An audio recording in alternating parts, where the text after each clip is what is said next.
Hi everyone, welcome to Swarna traditional life. ఈరోజు special ఏంటంటే చల్ల మిరపకాయలతో కారపొడి చేయబోతున్నాం అండి. పేరేంటి డిఫరెంట్గా ఉందనుకున్నారా? టేస్ట్ మట్టికి చాలా చాలా టేస్టీగా ఉంటుందండి. ఇది వేడివేడి అన్నంలో కానీ, ఇడ్లీలో కానీ, అట్టులో కానీ చాలా టేస్టీగా ఉంటుంది. అలానే దీనికి కావాల్సిన పదార్థాలు, తయారీ విధానం తెలుసుకుందాం రండి. 15 to 20 ఉప్పు మిరపకాయలు తీసుకున్నామండి. 1 కప్పు పుట్నాల పప్పు, కొద్దిగా జీలకర్ర, కొబ్బరి పుట్నాల పప్పులో సగం తీసుకోవాలండి, వెల్లుల్లిపాయ రెబ్బలు, ఉప్పు తగినంత. ముందుగా కడాయి పెట్టుకొని కడాయి హీట్ అయిన తర్వాత 1 కప్పు పుట్నాల పప్పు వేసుకొని దోరగా వేయించుకోవాలండి. అందులోనే కొబ్బరి కూడా వేసుకొని కలర్ మారేంత వరకు వేయించుకోవాలండి. ఈ వేయించుకునేటప్పుడు స్టవ్ని మీడియం ఫ్లేమ్లో పెట్టి వేయించుకోవాలండి. అప్పుడే మనకి మంచి అరోమా వస్తుంది. అందులోనే 1 టేబుల్ స్పూన్ జీలకర్రను కూడా వేసుకొని వేయించుకోవాలండి.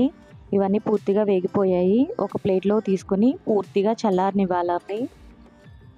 అదే కడాయిలో 2 టేబుల్ స్పూన్ ఆయిల్ వేసుకొని ఉప్పు మిరపకాయల్ని వేయించుకోవాలండి.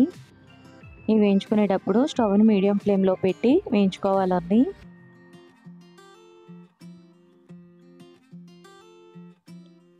ఇవి కలర్ మారేంత వరకు వేయించుకోవాలండి.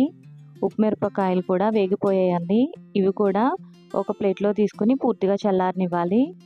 తర్వాత మనం ముందుగా వేయించి చల్లారి పెట్టుకున్న పుట్నాల పప్పుని మెత్తని పౌడర్లా మిక్సీ పట్టుకోవాలండి. అందులోనే రుచికి సరిపడినంత ఉప్పును కూడా వేసుకోవాలండి. ఆల్రెడీ ఉప్పు మిరపకాయల్లో సాల్ట్ ఉంటుంది కాబట్టి కొంచెం తక్కువగానే వేసుకోండి. అందులోనే వెల్లుల్లిపాయ రెబ్బలు కూడా వేసుకొని మిక్సీ పట్టుకోవాలండి. అందులోనే మనం ముందుగా వేయించుకున్న ఉప్పు మిరపకాయలను కూడా వేసుకొని మెత్తని పౌడర్లా మిక్సీ పట్టుకోవాలండి. మీకు కనుక కారం సరిపోకపోతే మళ్ళీ ఉప్పు మిరపకాయలు వేయించుకొని మిక్సీ పట్టుకుంటే సరిపోతుందండి. అంతే, ఎంతో టేస్టీగా ఉండే చల్లమిరపకాయల కారపొడి రెడీ అయిపోయిందండి. ఈ వీడియో కనుక మీకు నచ్చినట్లయితే లైక్ చేయండి, షేర్ చేయండి, సబ్స్క్రైబ్ చేయండి. Thank you for watching.